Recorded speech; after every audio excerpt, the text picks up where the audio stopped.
जय सिया राम, हरिओम। चैनल को लाइक कीजिए, शेयर कीजिए, सब्सक्राइब कीजिए। सच सुनिए, सच देखिए और जो सच है उस पर अपनी प्रतिक्रिया दीजिए। ये चैनल जो है आपके कंट्रीब्यूशन से, आपके मोटिवेशन से चलता है। इसको हमेशा ध्यान रखिए। कंटेंट के बदले अगर आप ये जो फ़ोन नंबर चल रहा है उस पर आप सपोर्ट करते हैं तो आप स्ट्रेंथन करते हैं चैनल को। बात यह है कि क्या है, बीजेपी नेता मनोहर लाल धाकड़, तो बीजेपी नेता करके हंगामा हुआ पड़ा। बीजेपी अगर काट दो तो नेता भी काट दो तो पुरुष ने अपराध किया है कि एक स्त्री के साथ उसने संबंध बनाए सड़क पे। इसको कहते हैं कि पब्लिक इंडिसेंसी, जो एक पब्लिक मोरालिटी है उसके विरोध में इसने काम किया है, मनोहर लाल धाकड़। तो और बीजेपी नेता करके पूरा ट्विटर पे ये ट्रेंड है कि ये बंदा जो है बीजेपी का है। तो बीजेपी के नेता जो है वो बलात्कारी होते हैं, दुष्कर्मी होते हैं। टूल किट तो सबका है ना भैया। तो कांग्रेस के नेता बलात्कारी होते हैं, दुष्कर्मी होते हैं, समाजवादी नेता और ये वो मतलब शुरू हो गया है। लेकिन जो मैं कहने के लिए आया हूँ कि ये जो छिछालेदारी हो रही है, ये जो पब्लिक इंडिसेंसी और पब्लिक इमोरलिटी का जो अपराध है कानूनन, कोई ज़्यादा बड़ी सज़ा नहीं है। अब कहते हैं पागल है, नंगे घूम लिया, पागल है, इसने ऐसा कर लिया। मेरा तो उधर ध्यान है ही नहीं। मेरा पॉइंट ऑफ व्यू ये है कि ये पब्लिक इंडिसेंसी, पब्लिक जो इमोरलिटी का जो गेम हुआ, जो घृणित काम है, वो जो बहुत ही प्राइवेसी, उस पर क्या भाषण दूँ मैं। स्त्री जो थी उसके आइडेंटिटी को छिपाया जा रहा है ना, और इसके आइडेंटिटी को, जो पुरुष है उसके आइडेंटिटी को बहुत ही तरीके से उजागर किया जा रहा है। वो कौन है, कहाँ रहा, कितने आदमी लाया, कैसे बीजेपी का नेता है, कैसे बीजेपी का फ्लैग मैन है। अबे बीजेपी की ऐसी की तैसी या किसी भी राजनीतिक दल की ऐसी की तैसी, वो पुरुष है, ये तो पहली बात है, अपराधी है ना। वो पुरुष है, अपराधी है, उसको पकड़ो, थाने में ले जाओ, उल्टा लटकाओ, उसके पिछवाड़े को सुझाओ। लेकिन ये जो पब्लिक इंडिसेंसी है, ये जो पब्लिक इमोरलिटी है, इसमें एक स्त्री भी साथ थी। उसको एक तरीके से छिपाया जा रहा है। आइडेंटिटी को छिपाना भी चाहिए, मैं ये मानता हूँ। और जो छिपाने का जो कारण है वो ये कहते हैं ये पैट्रियार्कल सोसाइटी है। अगर ये मैट्रियार्कल सोसाइटी होती तो क्या पुरुष के आइडेंटिटी को छिपाते? जो आप कहते हैं कि ये ऐसा इसलिए हो रहा है कि पितृसत्तात्मक समाज है, स्त्रियों को दबाया गया, कुचला गया, उनके साथ दुष्कर्म किया गया, अपराध किया गया, वो कहीं भी सुरक्षित नहीं है क्योंकि पुरुष जो हैवान है। इसी माइंडसेट को लेकर के सारे कानून बन गए, है ना। जो फेमिनिज्म एट द टॉप पे गया, जो कि पूरी दुनिया को जो न्यूक्लियर वेपन्स नहीं ख़त्म कर सकता, ये लोग बड़े आराम से तसल्ली से ख़त्म कर सकते हैं। भारत की बात करते हैं तो भारत की जो सामाजिक व्यवस्था है उसको तो ख़त्म कर ही दिया है ऑलमोस्ट। बहुत जो कोर्ट एक बार नहीं गया है वो व्यवस्था में है, जो एक बार कानून के चक्कर में नहीं पड़े वो व्यवस्था में है। नहीं तो एक आदमी जो है हैबिचुअल ऑफेंडर तो हो ही गया है, इनबॉर्न क्रिमिनल हो गया है। और ये एक ऐसा कमीना जब ये मनोहर लाल धाकड़ जैसा आता है, जो उसको इतनी भी तमीज़ नहीं है कि वो कर क्या रहा है, कहाँ कर रहा है। दिल्ली और मुंबई के हाईवे पे ये वो अश्लील हरकतें कर रहा था, कार से निकला, वो तो अपने पूरे कपड़ों में था। वो जो स्त्री थी उसके साथ वो तो बिना कपड़ों के ही थी। तो वो कार के साथ ही वो शुरू हो गया। फिर इस सड़क के इस कोने से उस कोने तक वो ग्राफिकल प्रेजेंटेशन जो है वो पूरा है, आप लोग देख सकते हैं, उसमें कोई बात नहीं है। तो ये जो आपत्तिजनक है, अपमानजनक है, आपराधिक जो वीडियो है जो इसमें आया, उसमें वो कमीना जो मनोहर लाल धाकड़ था है, और उस पर जो लोग, अबे भारतीय जनता पार्टी का वो है इसीलिए उसके पीछे पड़े हुए हो। अगर नहीं होता, एक आम आदमी होता तो नहीं होता, तब उसको लाल पीली नीली फिल्म करके प्रचार करते। Oh what is happening on the highway, मज़े लेकर देखते, फिर कोई रिएक्शन नहीं होता। स्त्रियां एक लाइन से खड़ी होकर के धंधा करती हैं हाईवे पे, कई वीडियो सामने आई हैं और लोग फंसते हैं, मरते हैं, जड़ते हैं, कोई वीडियो नहीं बनती, उनका राइट है, अधिकार है। ये मैं कह रहा हूँ कि निर्भया कांड देखा था ना, उस समय भी बोल रहे थे कि बहुत खतरनाक बात है, जो गुरुवलसम, जो क्रूरतम जो अपराध हुआ है एक स्त्री के साथ, उसको अपराध के रूप में देख के कानून बनाया जाए, न कि ये देख के कि पुरुषों ने किया है, एट लार्ज ने किया है। समझ सकते हैं ना, पोक्सो बन गया। अब किसी को एक लड़की छू लेने मात्र से वो अपराधी होता है, आजीवन कारावास की सज़ा मिल जाती है। तो जो ताकतवर हैं वो बच जाते हैं। ये येदियुरप्पा जो था वो भी 85 साल का था, 80 साल के ऊपर का ही था ना, वो मुख्यमंत्री था भारतीय जनता पार्टी का, उस पर पोक्सो लग गया ना, जेल गया, पकड़ाया, थाने में कुटाई हुई उसकी नहीं हुई ना। और यही पोक्सो लग गया था लिंगायत संत शरनारू, पकड़ाए, पुलिस हजारों आके जेल ले गए, ठूसे गए, मारे गए, पीटे गए। लेकिन उनका लीगल तंत्र, कानूनी तंत्र थोड़ा सा मजबूत था, फिर उनको साल 2 साल में जाकर के बेल मिला था। लेकिन संत शिरोमणि आसाराम बापू ऐसे ही बिना मतलब, एक फेमिनिज्म कानून का सबसे बड़ा ये उदाहरण है कि कोई सबूत नहीं, कुछ नहीं, एक लड़की ने कह दिया उसने मेरे को छुआ, गलत तरीके से छुआ, मैं उसकी भक्त थी, 2 लाइफ टाइम में जेल में, कुछ नहीं हो रहा है। तो मैं ये कह रहा हूँ कि आप ये देखिए कि जब भी कोई ऐसा अपराध होता है, आप हाइप करते हैं, तो हाइप आप क्या करते हैं, आप पुरुषों को अपराधी बनाते हैं। वो अपराधी है, उस केस में अपराधी है, उस जगह पे अपराधी है, उसने पब्लिक इंडिसेंसी को ध्यान में नहीं रखा, पब्लिक मोरालिटी को ध्यान में नहीं रखा, उसने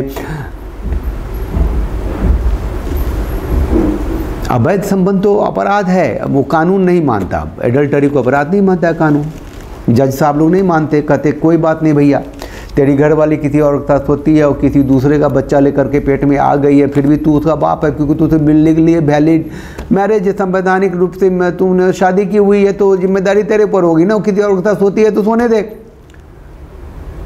मतलब to marry a woman is not having authority on her body, but responsibility you carry everything about her। उसने दूसरे से पेट में बच्चा ले आया और तुमको कहा कि तू बाप हो, कोर्ट में गया, नहीं नहीं मैं इसका बाप नहीं हूँ, तो नहीं हो तो DNA टेस्ट नहीं होगा तेरा।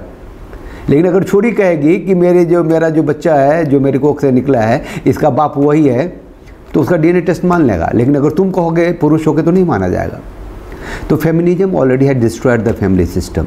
और ये जो मनोहर लाल धाकर का जो केस है, वो आपको बताऊँ 13 मई का है ये वीडियो, 13 मई का। आज कितना तारीख है, 25, 26, इतना दिन तक क्यों उसको बचा के रखा। अच्छा दूसरी बात है, हाईवे का CCTV में रहा होगा, तो हाईवे का अथॉरिटी कौन है? जरा आप अंदर में जाकर देखोगे तो आपको पता चलेगा कि what kind of conspiracy is going on. हो सकता है कि पहले पता नहीं चला हो, पता चला हो जो हाईवे के लोग होंगे जिन्होंने इसको देखा होगा, ट्रैक किया होगा, साला कमीना होगा, कोई साला जाते जाते ट्रक में आ गया होगा और स्त्री को निकाला, मजे लेके देखा होगा, दैट्स नथिंग स्पेशल। फिर किसी ने कहा अरे रे रे रे, तो मंदसौर का है, मध्य प्रदेश का, ये तो भारतीय जनता पार्टी का कार्यकर्ता है, ना ना ना ना नहीं इसमें काम। लेकिन सबसे बड़ी बात है कि उन लोगों की चेतना में उस समय भी ये बात थी कि ये स्त्री का आइडेंटिटी को रिवील नहीं करना है। मतलब कि आप वेश्यावृत्ति करें, आप को प्रोफेशन मांगते हैं। वो जो है वो देवेंद्र फडणवीस है मुख्यमंत्री अभी महाराष्ट्र का, उनकी पत्नी है, वो शी वॉज डिमांडिंग कि prostitution must be a profession, उसको लीगल आइडेंटिटी दो। तो लीगल आइडेंटिटी में जब उसने पैसे ले लिए तो कुछ भी करने को तैयार है।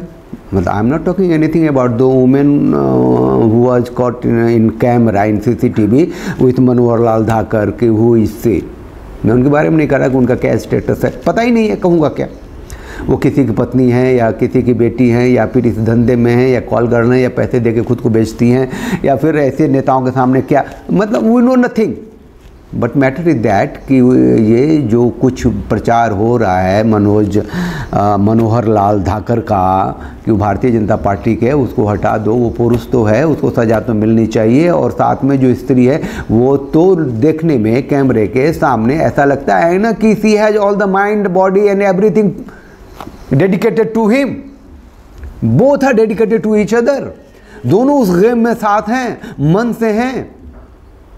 कार के बाहर निकल के कर रहे हैं, they can stop the car anywhere. Car के इनसाइड जो भी करते तो शायद इतना इंडिसेंसी नहीं दिखती, इतनी इमोरलिटी नहीं दिखती। कोई पुलिस गश्त करने के लिए आती तो वो देखता तो बात फिर दूसरी होती। और इतना टाइम था, अंधेरा था, फिर भी वो रोशनी लेकर के, पता नहीं जो लोगों ने वायरल किया होगा उसमें कोई ब्राइटनेस बढ़ाई होगी। ये मनोहर लाल धाकर का जो पूरा वीडियो है 5.27 सेकंड का है, 5 मिनट 27 सेकंड का वीडियो है। लोगों ने ढूंढ के लाया है, दिखाया है और दिखा रहे हैं, है ना। और आपको परमिशन लेना पड़ेगा क्योंकि वो दिखा रहे हैं कि नॉट फॉर ऑल करके भी दिखा रहे हैं, तो लोग और ज़्यादा वहाँ जाकर देख रहे हैं। तो मैं ये कह रहा हूँ कि जो स्त्री थी उनके साथ, उसके साथ मनोहर लाल धाकर के साथ, वो भी बिना कपड़ों के ही थी।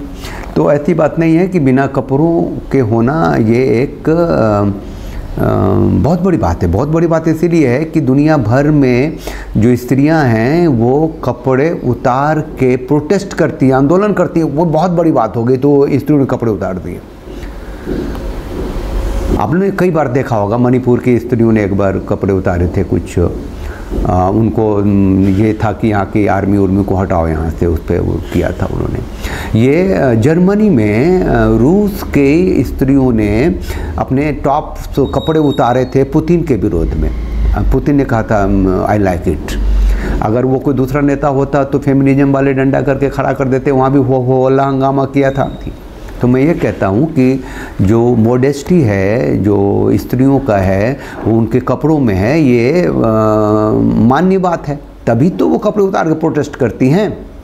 इवन कुछ केसेज में तो पुरुष भी नंगे हुए हैं, भागे हैं प्रोटेस्ट करने के लिए, लो मैं नंगा हो जाता हूँ।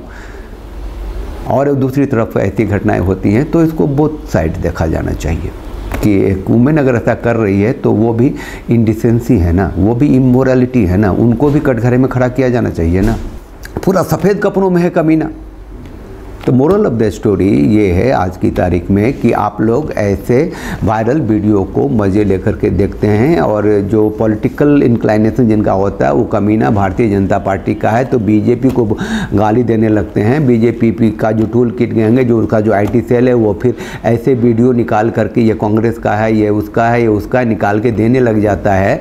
ये बार वाला है, ये है, ये उसके, इससे संबंधित these are the things started happening on the Twitter. लेकिन आप सब दिमाग से निकाल देते हैं कि at the end of the day जो नॉर्मल इंसान हैं, जो पुरुष हैं, जो फैमिलियर हैं, जो परिवार के लिए जीते हैं, परिवार के लिए मरते हैं, खप जाते हैं, ख़त्म हो जाते हैं, उनके डीएनए में वो इनबिल्ट होता है कि you are born as a male of the family, as a man of the family. तो तुमको परिवार की सुरक्षा के लिए, परिवार की संरक्षा के लिए, परिवार की व्यवस्था के लिए ही जीना है, खपना है, मरना है। They are being hammered. वो इनबॉर्न क्रिमिनल हो जाते हैं, वो हैबिचुअल क्रिमिनल हो जाते हैं, ऑफेंडर हो जाते हैं। ऐसी घटनाओं को जब आप इस तरीके से कहते हैं कि ये पुरुष पुरुष पुरुष है और वो कमीना कमीना कमीना है, लेकिन उसके साथ जो स्त्री थी उसको इस तरह से प्रोटेक्ट करते हैं, ये फिर मैं कहता हूँ ऐसा पितृसत्तात्मक समाज में ही संभव है। अगर उलट करके मातृसत्तात्मक समाज कर दी जाए तो औरतें एक दूसरे को भले काटे पाटे मारें, जो भी करना है करें, वो लोग आपस में लड़ें, है ना, मतलब कैट्स फाइट करें, कुछ भी करें, लेकिन उस समय भी वो पुरुषों के लिए वो उतनी ही खतरनाक होंगी और काटेंगी पाटेंगी, ख़त्म कर देंगी। तो जो सोसाइटी की जो सिक्योरिटी है, जो एलिमेंट है, वो भारतीय सनातन सत्ता की संस्कृति का एलिमेंट है। उसी से समाज सुरक्षित है, मनुस्मृति से समाज सुरक्षित है। अगर समझ में आती है तो ठीक है, नहीं तो नारीवादी है जो स्पॉइल्ड इंटायर ग्लोब। मैं कहता हूँ कि पूरी दुनिया में जो धरती तबाह है वो युद्ध से और फेमिनिज्म से। तीसरा कारण आपको ढूंढने के बाद ही मिलेगा। चलिए साथ रहिए, साथ दीजिए। सोचिए, समझिए, अपनी प्रतिक्रिया दीजिए। यहाँ भी अपनी प्रतिक्रिया दीजिए मोटे अक्षरों में। जय सिया राम, हरि ओम।